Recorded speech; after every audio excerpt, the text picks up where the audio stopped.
The sun was setting over the rolling hills of Montecito, casting a golden glow on the sprawling estate where Prince Harry and Meghan Markle had built their post-royal life. Harry, 40, sat in the living room, flipping through a photo album of their wedding day in 2018. The fairy tale ceremony at Windsor Castle, the beaming smiles, the promise of forever. "We had it all," he murmured to himself, his ginger beard hiding a nostalgic smile. Meghan, 43, his wife of 7 years, entered the room, her dark hair tied back, dressed in a simple white blouse and jeans. She had been distant lately, buried in meetings for her lifestyle brand, American Riviera Orchard, and negotiations for new Netflix deals. "Harry, we need to talk," she said, her voice steady but cold, sitting across from him on the plush sofa. Harry closed the album, his blue eyes meeting hers.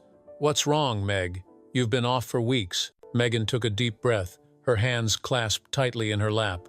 "Our marriage, it's not what you think. It never was." Harry's heart skipped a beat. "What do you mean?" Meghan looked away, toward the Pacific Ocean visible through the floor-to-ceiling windows.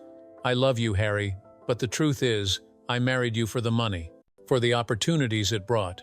Leaving the palace was my plan all along to turn our story into a gold mine. The interviews, the book, Archewell, it's all a money-making purpose. We were a brand from day one." Harry's world shattered in that moment. He stood up abruptly, the album falling to the floor with a thud. "What? You're saying our love was a lie? The kids, Archie and Lilibet, were they part of the purpose too?" His voice rose, anger mixing with disbelief, his face reddening like the setting sun.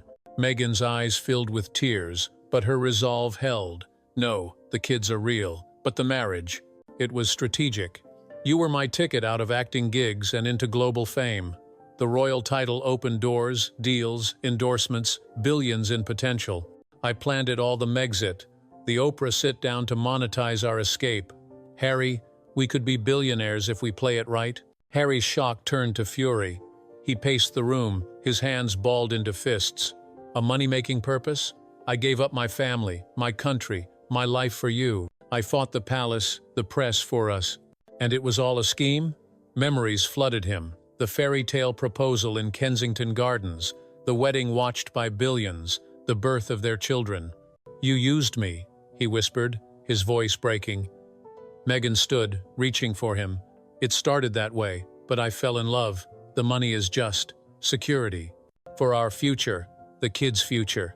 Harry pulled away, his anger boiling over. "Security?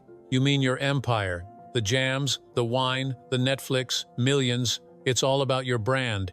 He slammed his fist on the coffee table, rattling the vases. Archie peeked in from the hallway, eyes wide. "Daddy, are you okay?" Harry forced a smile. "Go play, son. Mommy and Daddy are talking." The argument escalated as night fell. Meghan defended. "The palace was a prison. I planned our exit to free us and yes, to profit.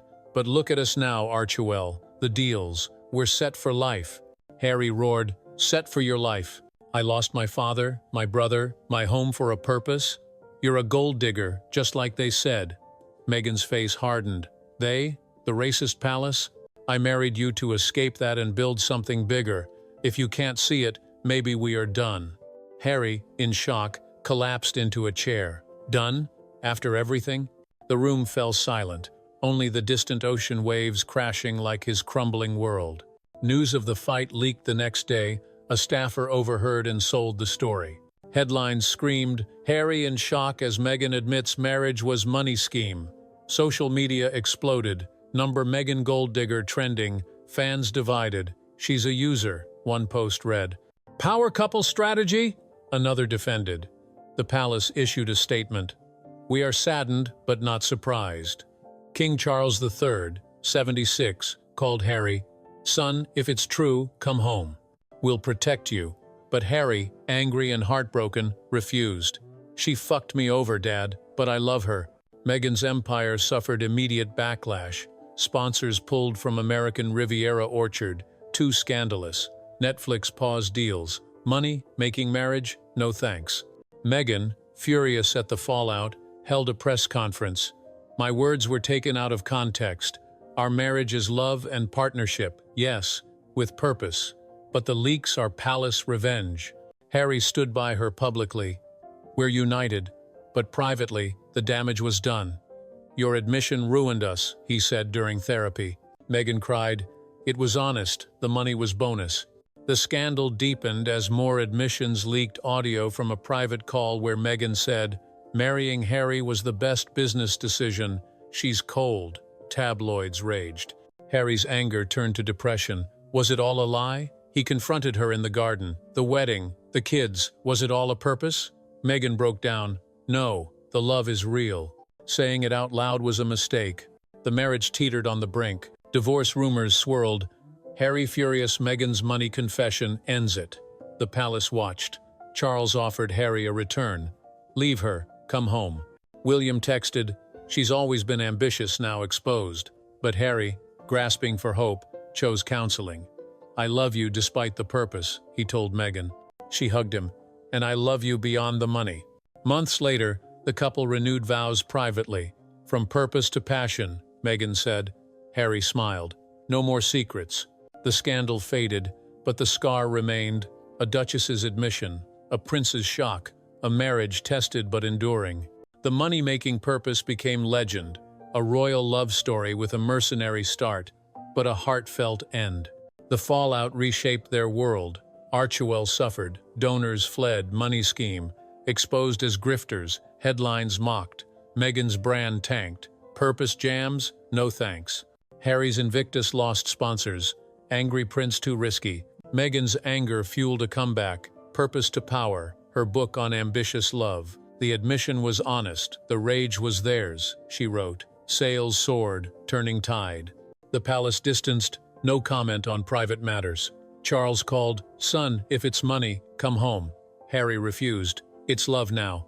The kids thrived, oblivious. Empowering? Empowered at wild nights, but HR training for all. Anonymous feedback, mental health days. The palace faced its own backlash. If Meghan's a bully, what about the firm's history? Charles reformed HR. No more rumors, transparency. The story ended in growth. A duchess's bully exposure. Ruined images but rebuilt stronger. A foundation renewed. A story of change from ruin.